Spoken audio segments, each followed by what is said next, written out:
السلام علیکم ورحمۃ اللہ وبرکاتہ۔ بے شک مدکر پروگرام نے اپنے پروگرام میں تفسیر سکھانے کے لیے المختصر فی تفسیر القرآن الکریم کتاب پر اعتماد کیا ہے، جو کہ مرکز تفسیر برائے قرآنی علوم ریاض سعودی عرب کی نشریات میں سے ہے، اور مکتبہ دار المختصر لنشر و توزیع کی خاص ذمہ داری ہے کہ وہ اس کتاب کی چھپائی اور اشاعت سر انجام دینے کے ساتھ ساتھ اس تفسیر کو 50 سے زائد زبانوں میں ترجمہ کر کے نشر کرے، اور مذکورہ کتاب جدید دور کی قرآنی تفاسیر میں سے گنی جاتی ہے، جس میں پرانی تفاسیر کا نچوڑ لے کر اسے جدید اور آسان شکل میں ڈھالا گیا ہے، اس قدر کہ ہر عام مسلمان اسے پڑھ کر سمجھ سکے۔ اسی کے ساتھ ساتھ یہ ایک اعلیٰ ترین علمی معیار پر مبنی تفسیر ہے۔ اس کی وجہ یہ ہے کہ اس کتاب کو کئی تفسیر و علوم القرآن کے ماہرین نے مل کر لکھا ہے، اور اس کے بعد دوسرے ماہرین و متخصصین علماء نے اس کتاب کی نظر ثانی کی ہے۔ پھر اس کتاب کی بڑے پیمانے پر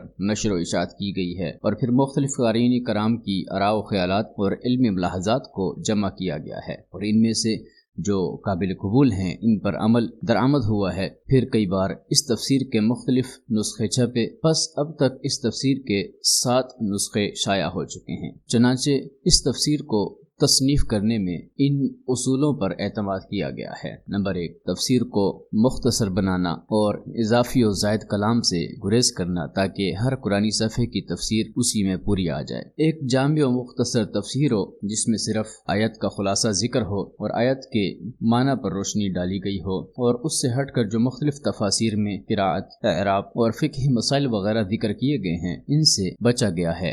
نمبر 3، قابل فہم اور آسان عبارت کا استعمال، الفاظ کی کھینچتان اور مشکل الفاظ سے اجتناب کیا گیا ہے۔ نمبر 4، تفسیر میں صحابہ و تابعین کے طریقے کو اپنایا گیا ہے، جس میں آیات و احادیث کی دلالت سے آیات کی تفسیر کی گئی ہے۔ نمبر 5، مفسرین کے اقوال میں اختلاف کو چھوڑ کر صرف راجح قول کو اپنایا گیا ہے، تفسیر کے ضوابط اور ترجیح کے قواعد کو مد نظر رکھتے ہوئے۔ نمبر 6، بعض آیات کے فوائد کا ذکر کرنا، آیت کو پوری طرح سمجھنے اور اس میں سوچ بچار کی غرض سے اور علیحدہ رکھ کر انہیں آیات کے فوائد کا عنوان دیا گیا ہے۔ نمبر 7، ہر سورت کی ابتدا میں تفسیر سے پہلے سورت کا مقصد، اس کا عام موضوع جس کے بارے میں سورت میں بات ہو رہی ہے اور سورت کہاں نازل ہوئی ہے کا ذکر کیا گیا ہے۔ اس تفسیر کو جتنی مشہور عالمی زبانیں ہیں ان میں ترجمہ کر دیا گیا ہے، اور ترجمے کے دوران ان نکات کو بنیاد بنایا گیا ہے۔ معنی کی تعبیر کے لیے سادہ اور واضح الفاظ کو اختیار کیا گیا ہے۔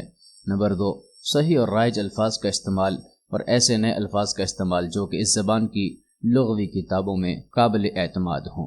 نمبر 3، بقدر ممکن محض لفظی ترجمے سے گریز کیا گیا ہے۔ نمبر 4، اس بات کو یقینی بنانا کہ آیت کا ترجمہ کم از کم آیت کے معنی کے 80% یا اس سے زیادہ کے موافق ہو۔ نمبر 5، تفسیر میں مقرر بار بار آنے والی اصطلاحات اور جملوں کو جمع کرنا اور علیحدہ طور پر ان کا ترجمہ کرنا، تاکہ مکمل قرآن میں جہاں بھی وہ جملے آئیں ان کا ایک ہی ترجمہ ہو۔ اس بات کا خیال رکھتے ہوئے کہ اگر کبھی سیاق و سباق ذرا ہٹ کر ہو تو آیت کا ترجمہ بھی اسی کے مطابق ہو۔ نمبر 6، آیت کا ترجمہ 3 مرحلوں سے ہو کر گزرتا ہے، اور ہر مرحلے کے لیے 3 الگ الگ علمی فریق مقرر ہیں۔ پہلا مرحلہ مطلوبہ زبان میں تفسیر کا ترجمہ کرنا، دوسرا مرحلہ لغوی تدقیق و تصحیح، تیسرا مرحلہ علمی اور شرعی دہرائی و تصحیح۔ نمبر 7، ان تینوں مراحل میں کام کرنے والے مترجمین، مدققین، لغویین، شرعی و علمی لجنہ میں یہ شرائط موجود ہوں۔ نمبر 1، عربی زبان میں کامل مہارت رکھنا، تاکہ یہ بات یقینی بنائی جا سکے کہ ترجمہ کرنے سے پہلے وہ پوری طرح عربی عبارت سمجھتا ہو۔ نمبر 2، مطلوبہ زبان میں کامل مہارت رکھنا، تاکہ جتنا ممکن ہو